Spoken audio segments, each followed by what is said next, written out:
ഈ പരിപാടി ഉദ്ഘാടനം ചെയ്ത ബീവാച്ച് പള്ളിയോടങ്ങളിൽ 3 ഹീറ്റ്സ് മത്സരങ്ങളാണ് പൂർത്തിയാക്കിയത്. ഇപ്പോൾ നമ്മൾ ദൃശ്യങ്ങളിൽ കാണുന്നത് മൂന്നാമത്തെ ഹീറ്റ്സിൽ മത്സരിച്ചത് 3 വള്ളങ്ങൾ തോട്ടപ്പുഴശ്ശേരി, വൻമഴി, മംഗലം. അതിൽ തോട്ടപ്പുഴശ്ശേരിയാണ് ഒന്നാമതെത്തിയത്. വൻമഴിയും മംഗലവും അവരെക്കാൾ ഏറെ പിന്നിൽ ആയിരുന്നു.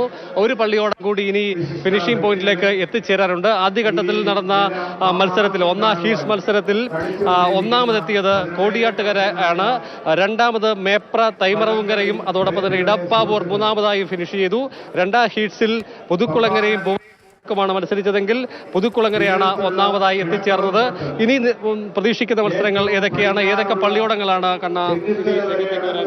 തോട്ടപ്പുഴശ്ശേരിയും വൻമഴിയും മംഗലവും തമ്മിലുള്ള മത്സരം? മംഗലം ഇതുവരെ തുഴഞ്ഞു വന്നിട്ടില്ല. മംഗലം ഇങ്ങനെ ആടി തുഴഞ്ഞ് വരികയാണ്. അവർക്ക് എങ്ങനെയെങ്കിലും ഈ വള്ളങ്ങളിൽ ഒന്ന് മത്സരിക്കുക അല്ലെങ്കിൽ പങ്കെടുക്കുക എന്നത് മാത്രമേ ഉള്ളൂ. അവർക്ക് ഏറ്റവും അവസാനം വന്നാലും കുഴപ്പമില്ല. അവർക്ക് ആറന്മുള വള്ളങ്ങളിൽ ഒന്ന് പങ്കെടുത്ത് അവർക്ക് തിരുവാറന്മുള അപ്പന് മുന്നിൽ അവരുടെ കരയുടെ കരുത്ത് കാട്ടുക എന്നുള്ളത് മാത്രമാണ്. പക്ഷേ വള്ളപ്പാടുകൾ പിന്നിലാക്കിക്കൊണ്ടാണ് തോട്ടപ്പുഴശ്ശേരി തിരുവാറന്മുള അപ്പന് നേരെ എതിർവശത്തെ കരയാണ് തോട്ടപ്പുഴശ്ശേരിയിൽ നിന്നുള്ള കരുത്തരായിട്ടുള്ള കരക്കാർ തുഴഞ്ഞ ആ വള്ളപ്പാടുകൾ പിന്നിലാക്കിക്കൊണ്ട് വൻമഴിയെയും മംഗലത്തെയും വള്ളപ്പാടുകൾ പിന്നിലാക്കിക്കൊണ്ട് മുന്നോട്ട് വരുന്ന ഒരു കാഴ്ചയാണ് നമുക്ക് കാണാൻ സാധിച്ചത്. അതിവാശിയോടുകൂടിയുള്ള ഒരു പോരാട്ടമാണ് നമുക്ക് കാണാൻ സാധിച്ചത്. നടക്കാൻ പോകുന്നത് ഇപ്പോൾ സ്റ്റാർട്ടിംഗ് പോയിന്റിൽ നിന്ന് 4ാമത്തെ ഹിറ്റ്സ്, അത് തീപാർന്ന ഹിറ്റ്സ്, ഏറ്റവും വാശിയോടുകൂടിയുള്ള ഒരു ഹിറ്റ്സ് എന്ന് നമുക്ക് പറയേണ്ടി വരും. ആറാട്ടുപുഴയുണ്ട്, എടക്കുളമുണ്ട്, ചെന്നിത്തറയുണ്ട്, പുല്ലപ്പമുണ്ട്. ഈ 4 വള്ളങ്ങൾക്കും ചരിത്രമുള്ള വള്ളങ്ങളാണ്, പാരമ്പര്യമുള്ള വള്ളങ്ങളാണ്. ആ വള്ളങ്ങളൊക്കെ തന്നെ വലിയ വാശിയോടുകൂടി മത്സരിക്കുന്ന ഒരു കാഴ്ച. ആറാട്ടുപുഴ ഒന്നാം ട്രാക്കിൽ ആറാട്ടുപുഴ 1985-ൽ കീഴ്വരയിൽ നിന്ന് വാങ്ങിയ വള്ളമാണ്. 2003 മുതൽ 2009 വരെ 4 തവണ പുതുക്കി പണിഞ്ഞ വള്ളമാണ്. ചെങ്ങന്നൂരും ചേർന്ന് കിടക്കുന്ന സ്ഥലമാണ്. പ്രളയമുണ്ടായ സമയത്ത് വലിയ രീതിയിൽ വെള്ളപ്പൊക്കമൊക്കെ ഉണ്ടായ സ്ഥലമാണ്. അവിടെ നിന്നുള്ള വള്ളമാണ് ആറാട്ടുപുഴ കര. അതുപോലെ തന്നെ 14 അടി അമരപ്പൊക്കമുള്ള ഒരു വള്ളമാണ്. 14 അടി അമരപ്പൊക്കം എന്ന് പറയുമ്പോൾ ബി ബാച്ചിൽ മികച്ച രീതിയിലുള്ള ഒരു അമരപ്പൊക്കം തന്നെയാണ്. ആ അമരപ്പൊക്കമുള്ള തലയെടുപ്പുള്ള വള്ളം എന്ന് വേണമെങ്കിൽ നമുക്ക് വിശേഷിപ്പിക്കാൻ സാധിക്കും. 2ാം ട്രാക്കിൽ എടക്കുളമാണ്. എടക്കുളവും വളരെ വാശിയോടുകൂടി മത്സരിക്കുന്ന ഒരു വള്ളമാണ്. മൂന്നാമത് എടുത്തു പറയേണ്ട ഒരു വള്ളം ചെന്നിത്തലയിൽ നിന്നുള്ള വള്ളമാണ്. ചെന്നിത്തല കരക്കാരുടെ വള്ളമാണ്. ചെന്നിത്തല ഏറ്റവും ദൂരത്ത് നിന്ന് തുഴഞ്ഞു വരുന്നത്, ഏതാണ്ട് 80 കിലോമീറ്ററോളം ദൂരത്ത് നിന്ന് തുഴഞ്ഞു വരുന്നു. തലേ ദിവസം രാത്രി അവർ യാത്ര ആരംഭിക്കും. അതായത് ഇന്നലെ രാത്രി യാത്ര ആരംഭിച്ച് തിരുവാറന്മുള അപ്പന് മുന്നിൽ തുഴഞ്ഞ് അവരുടെ കരുത്ത് കാട്ടാൻ വേണ്ടി എത്തുന്ന ഒരു വള്ളമാണ് ചെന്നിത്തലയിൽ നിന്നുള്ള വള്ളം. 128 വർഷം മുമ്പ് പണിഞ്ഞ ഒരു വള്ളമാണ്. അതിനുശേഷം പലതവണ പുതുക്കി പണിഞ്ഞിട്ടുണ്ടെങ്കിൽ പോലും 128 വർഷത്തെ പാരമ്പര്യമുള്ളതാണ് ചെന്നിത്തല. 93ാം number NSS കരയോഗത്തിന്റെ പേരിലുള്ളതാണ്. 2010 ആണ് പുതുക്കി പണിഞ്ഞത്.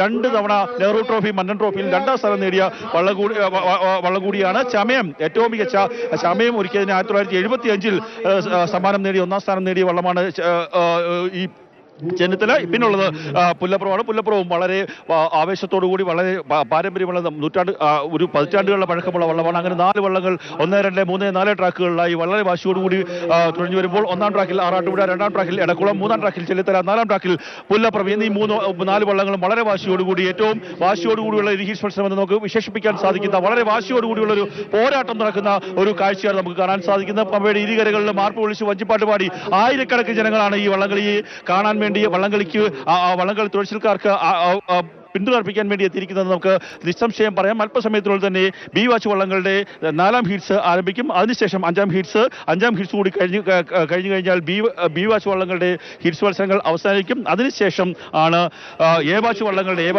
35 വള്ളങ്ങളാണ് വാശിയോടുകൂടി പോരാടുന്നത്. ആ വള്ളങ്ങളുടെ ഹീറ്റ്സ് മത്സരങ്ങളിലേക്കുള്ള ഒരു കടക്കും. പിന്നീട് ലൂസേഴ്സ് ഫൈനൽ, തൊട്ടു പിന്നാലെ ഫൈനൽ. 5:30-6 മണിക്കുള്ളിലെങ്കിലും ഫൈനൽ മത്സരത്തിലേക്ക് എത്തണമെന്നുള്ള ഒരു പ്രതീക്ഷയോടുകൂടി തന്നെയാണ് അങ്ങനെ ഒരു ഒരുക്കം തന്നെയാണ് ഇപ്പോൾ നടത്തിയിരിക്കുന്നത്. പമ്പയുടെ ഇരുകരകളിലും തിങ്ങിക്കൂടിയിരിക്കുകയാണ്. ഒരു സൂചി കുത്താനിടമില്ലാത്ത തരത്തിൽ പമ്പയുടെ ഇരുകരകളിലും തിങ്ങിക്കൂടി ആർപ്പ് വിളിച്ച് ഓരോ ആൾക്കാരും, ചില ആൾക്കാരൊക്കെ തന്നെ കൊതുമ്പുവള്ളത്തിൽ, ചെറുവള്ളത്തിലൊക്കെ തന്നെ പമ്പയിലേക്ക് ഇറങ്ങിയിട്ടുണ്ട്. അവരെ ഒന്ന് നിയന്ത്രിക്കാൻ വേണ്ടി DSP നന്ദകുമാർ നേതൃത്വത്തിലുള്ള ഒരു സംഘം തന്നെ പോലീസ് ഉദ്യോഗസ്ഥർ ഈ പമ്പയിലൂടെ അങ്ങോട്ടും ഇങ്ങോട്ടും റോന്തിയുറ്റുന്ന ഒരു കാഴ്ചയുണ്ട്. വളരെ വാശിയോടുകൂടിയുള്ള ഒരു പോരാട്ടം അരങ്ങേറുകയാണ്. ഇതാണ് ആൾക്കാർ കാത്തിരുന്നത്. വള്ളംകളി എന്ന് പറയുന്നത് ഒരു വാശിയോടുകൂടിയുള്ള പോരാട്ടമാണെങ്കിൽ ഇവിടുത്തെ നമുക്ക് കാണാൻ ഇപ്പോൾ വള്ളം വിട്ടിരിക്കുന്നു. വളരെ വാശിയോടുകൂടി വള്ളം വിട്ടിരിക്കുന്നു. ആറാട്ടുപുഴ, എടക്കുളം, ചെന്നിത്തല, പുല്ലമ്പുറം എന്നീ 4 വള്ളങ്ങൾ വളരെ വാശിയോടുകൂടി തുഴഞ്ഞു വരുന്നത്, കട്ടയ്ക്ക് തുഴഞ്ഞു വരുന്നത്, കുട്ടനാട്ടുകാരുടെ ഭാഷയിൽ പറഞ്ഞാൽ കട്ടയ്ക്ക് ഇഞ്ചോടിച്ച് തുഴഞ്ഞു വരുന്ന ഒരു കാഴ്ച നമുക്ക് കാണാൻ സാധിക്കുന്നു. ഇത് തന്നെയാണ് ആ വള്ളംകളിയുടെ ഭംഗി, ഇത് തന്നെയാണ് ആ വള്ളംകളിയുടെ ഒരു മികവ് എന്ന് നമുക്ക് നിസ്സംശയം പറയാം. എന്ത് തന്നെയായാലും വളരെ വാശിയോടുകൂടി 4 മിനിറ്റ് അല്ലെങ്കിൽ 4 മിനിറ്റ് കൊണ്ട് ആ വള്ളങ്ങൾ ഇവിടേക്ക് തുഴഞ്ഞെത്തും. പക്ഷേ ഈ ഹീറ്റ്സിലൊക്കെ തന്നെ 1ാം സ്ഥാനത്തേക്ക് എത്തിയ ആൾക്കാർ ഫൈനലിലേക്ക് എത്തുമെന്ന് നമുക്ക് പ്രതീക്ഷിക്കാൻ സാധിക്കില്ല. കാര്യം ഇവിടെ എത്തുന്ന ഓരോ വള്ളങ്ങളുടെയും സമയക്രമം, അതായത് നെഹ്റു ട്രോഫിയിൽ എങ്ങനെയാണോ അതിന് സമാനമായ രീതിയിൽ ഏറ്റവും മികച്ച സമയത്തിൽ തുഴഞ്ഞു വരുന്ന ഒരു അവസ്ഥ, ആ തുഴഞ്ഞു വരുന്ന വള്ളങ്ങൾ തന്നെയാണ് അതുതന്നെയാണ് ഇവിടുത്തെ വിജയികളെ പ്രഖ്യാപിക്കുന്ന ഫൈനലിലേക്കുള്ള യോഗ്യതയും. എന്തൊരു വാശിയാണ് അഭിലാലെ, എന്തൊരു ആവേശമാണ്. ആ ആവേശത്തോടു കൂടി തുഴഞ്ഞു വരുന്ന ഒരു കാഴ്ച കണ്ടില്ല. ഇത് തന്നെയാണ് ആറന്മുള ഉത്രട്ടാതി വള്ളംകളിയുടെ ഒരു ഭംഗി എന്ന് പറയുന്നത്. ഭക്തിയുണ്ട്, ആചാരമുണ്ട്, അതുപോലെ തന്നെ കരകളുടെ മാനം കാക്കാൻ വേണ്ടിയുള്ള വാശിയുണ്ട്. അതെ, A, B ബാച്ച് വള്ളങ്ങളെ അതിന്റെ വലിപ്പമനുസരിച്ചാണ് തരംതിരിച്ചിട്ടുള്ളത്. 100 അടിയിൽ ഏറെ വലിപ്പമുള്ള വള്ളങ്ങൾ A ബാച്ചിലേക്ക് വരുന്നുവെങ്കിൽ 17 പള്ളിയോടങ്ങളാണ് അതിന് താഴെ വലിപ്പമുള്ളത്. അത് B ബാച്ചിലായി വന്നു ചേരുന്നു. അങ്ങനെ അതിൽ തന്നെ 2 പള്ളിയോടങ്ങൾ മത്സര രംഗത്ത് നിന്നും പിന്മാറുന്നുണ്ട്. ചുരുക്കത്തിൽ B ബാച്ചിൽ 15 പള്ളിയോടങ്ങളും A ബാച്ചിൽ 35 പള്ളിയോടങ്ങളുമാണ് മത്സര വള്ളംകളിയുടെ ഭാഗമാകുന്നത്.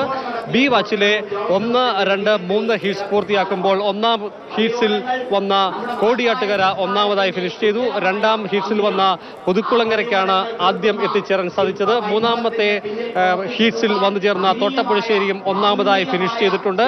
4ാമത്തെ ഹീറ്റ്സിൽ എത്തുന്നത് ആറാട്ടുപുഴയും എടക്കുളവും ചെന്നിത്തലയും പുല്ലുപ്രവുമാണ്. 4 പള്ളിയോടങ്ങൾ ഈ ഹീറ്റ്സിൽ മത്സരിക്കുന്നത്. ഈ 5 ഹീറ്റ്സിൽ 4 പള്ളിയോടങ്ങൾ മത്സരിക്കുന്നത് 4ാമത്തെ ഹീറ്റ്സ് മത്സരത്തിലാണ്. അതിൽ 1ാം ട്രാക്കിൽ വരുന്നത് ആറാട്ടുപുഴയാണ്, എടക്കുളം 2ാം ട്രാക്കിൽ വരുന്നു, 3ാം ട്രാക്കിൽ ചെന്നിത്തലയുണ്ട്, 4ാം ട്രാക്കിൽ പുല്ലുപ്പുറം വരുന്നുണ്ട്. തൊഴിൽക്കാരുടെ എണ്ണം പരിശോധിച്ചാൽ തുഴച്ചിൽക്കാരും അമരത്തിന്റെ നിയന്ത്രണമുള്ളവരും അടക്കം 70ഓളം പേരാണ് B ബാച്ച് പള്ളിയോടങ്ങളിൽ അണിനിരക്കുന്നത്. A ബാച്ചിലേക്ക് പോയാൽ അത് കണ്ടില്ല, ആ കാഴ്ച കണ്ടില്ല. 4 വള്ളങ്ങൾ ഒരുപോലെ വരുന്ന ആ കാഴ്ച കണ്ടില്ലേ? ഏത് വള്ളമാണ് ഒന്നാമത്, ഏത് വള്ളമാണ് രണ്ടാമത്, ഏത് വള്ളമാണ് മൂന്നാമത്, 4ാമത് ഏത് വള്ളമാണ് പറയുക, പ്രവചിക്കുക അസാധ്യമാണ്. കട്ടയ്ക്കുള്ള മത്സരം. ദിവിഷ, ഇത് തന്നെയാണ് വള്ളംകളിയുടെ ഭംഗി എന്ന് പറയുന്നത്. ഇത് ഈ ഹീറ്റ്സ് മത്സരം ആരംഭിച്ച് ഏറ്റവും ഭംഗിയോടുകൂടിയുള്ള, ഏറ്റവും വാശിയോടുകൂടിയുള്ള ഒരു പോരാട്ടം നടന്നുകൊണ്ടിരിക്കുകയാണ്. 1ാം ട്രാക്കിൽ ആറാട്ടുപുഴ, 2ാം ട്രാക്കിൽ എടക്കുളം, 3ാം ട്രാക്കിൽ ചെന്നിത്തല, 4ാം ട്രാക്കിൽ പുല്ലപ്പുറം എന്നീ 4 വള്ളങ്ങൾ വളരെ വാശിയോടുകൂടിയുള്ള ഒരു മത്സരം തന്നെയാണ്. 1985 കീഴ്കരയിൽ നിന്ന് വാങ്ങിയ വള്ളമാണ് ആറാട്ടുപുഴ. 4 തവണ പുതുക്കി പണിഞ്ഞെങ്കിൽ ചെങ്ങന്നൂരിനോട് ചേർന്ന് കിടക്കുന്ന കഴിഞ്ഞ പ്രളയ സമയത്തൊക്കെ തന്നെ വലിയ ബുദ്ധിമുട്ട് അനുഭവിച്ച ആൾക്കാരാണ്. പക്ഷെ അവർക്കൊന്നും ആ ഒരു ബുദ്ധിമുട്ടുകളൊക്കെ കീറി മുറിച്ചുകൊണ്ട്, ആ ബുദ്ധിമുട്ടുകളെല്ലാം ഒഴിവാക്കിക്കൊണ്ട് തുഴഞ്ഞു വരുന്ന ഒരു കാഴ്ച കണ്ടില്ല. അത് തന്നെയാണ് ആറാട്ടുപുഴ എന്ന് പറയുന്ന ദേശത്തെ ആ കരക്കാരുടെ കൈക്കരുത്ത്. എന്നാൽ ഒട്ടും വിട്ടുകൊടുക്കാൻ എടക്കുളം തയ്യാറാകുന്നില്ല. എടക്കുളവും കട്ടയ്ക്ക് പിടിച്ചു വരികയാണ്. കട്ടയ്ക്ക് ഏതാണ്ട് 83 തുഴച്ചിൽക്കാരാണ് എടക്കുളം വള്ളത്തിലുള്ളത്. അങ്ങനെ കട്ടയ്ക്ക് വളരെ വാശിയോടുകൂടി വരികയാണ്. പക്ഷേ ചെന്നിത്തലയും വിട്ടുകൊടുക്കാൻ ഒരിക്കലും തയ്യാറാകുന്നില്ല. നമുക്ക് കണ്ണുകൊണ്ട് കാണുമ്പോൾ ഇഞ്ചോടിഞ്ചുള്ള പോരാട്ടം. ചെന്നിത്തല ഏറ്റവും ദൂരത്ത് നിന്ന് വരുന്ന ഒരു വള്ളമാണ്, പള്ളിയോടമാണ്. അവർ ഇങ്ങനെ തുഴഞ്ഞു വരുന്ന ഒരു കാഴ്ച കണ്ടോ? ആ കണ്ണിന് ഇമ്പം നൽകുന്ന, കണ്ണിന് നയനാനന്ദകരമായിട്ടുള്ള കാഴ്ചകൾ സമ്മാനിക്കുന്ന വെള്ളത്തുള്ളിൽ തെന്നി മാറ്റിക്കൊണ്ട് ആ പള്ളിയോടങ്ങൾ കടന്നു വരുന്ന ഒരു കാഴ്ച കണ്ടില്ല. ചെന്നിത്തല ഏറെ ദൂരം നിന്ന് വരുന്ന വള്ളമാണെന്ന് ഞാൻ നേരത്തെ സൂചിപ്പിച്ചു. അച്ഛൻകോവിൽ 6, കുട്ടമ്പേരൂറാണ്, അതുപോലെ അതിനുശേഷം പമ്പ നദി. ഈ 3 നദികളിലേക്ക് കടന്നു വരുന്ന ഒരു വള്ളമാണ്. ആ വള്ളത്തിന് ഇത്രയും ദൂരം തുഴഞ്ഞു വന്നെങ്കിൽ അവർക്കത് വാശിയുണ്ടാകും. അവരുടെ നാട്ടിലേക്ക് ആ മന്നൻ ട്രോഫി കൊണ്ടുപോവുക, തിരുവാറന്മുള അപ്പന്റെ പേരിലുള്ള ട്രോഫി കൊണ്ടുപോവുക.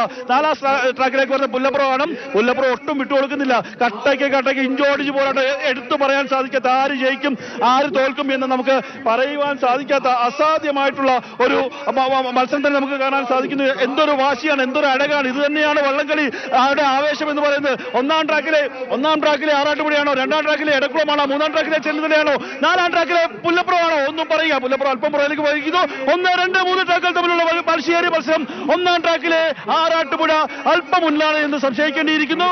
ആര് ജയിച്ചു ആര് തോറ്റു എന്ന് പറയുക അസാധ്യമാണ്. പക്ഷേ തീ പാറുന്ന പോരാട്ടം, വെള്ളത്തുള്ളികളെ തീ പാറുന്ന പോരാട്ടം എന്ന് നമുക്ക് നിസ്സംശയം പറയാം. വളരെ വാശിയോടുകൂടിയുള്ള ഇഞ്ചോടിഞ്ച് നടന്ന ഒരു പോരാട്ടം. അതുതന്നെയല്ലേ അഭിലാൽ?